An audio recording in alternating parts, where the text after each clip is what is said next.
அடிக்கிற வெயிலில் ஒன்று பண்ணுறேன், அது என்னன்னு பார்க்கலாம் வாங்க. ஒரு சவரன் டப்பாவை வெட்டி வச்சுக்கலாம். அதுக்குள்ளே கொஞ்சம் அரிசி போட்டுக்கலாம்.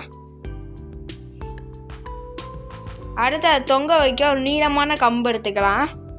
உங்கள் வீட்டு பக்கத்தில் இருக்க மரத்தில் இந்த மாதிரி தொங்க விட்டிங்கன்னா பேர்ட்ஸ்லாம் சாப்பிடும்.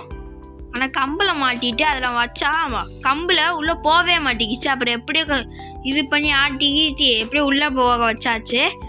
அதில் முன்னாடியே ஒரு தண்ணி பாட்டில் வச்சுருந்தேன்.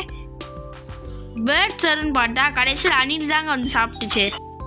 சரி, பேர்ட் சாப்பிட்டா என்ன, அணில் சாப்பிட்டா என்ன, அதனால் வச்சுட்டு வந்தா இந்த அணில் மட்டும் தான் சாப்பிடணும்னு சொல்லிட்டு மிச்ச அணில்கள்லாம் சண்டை போடுது. அது நீங்களே பாருங்கள்.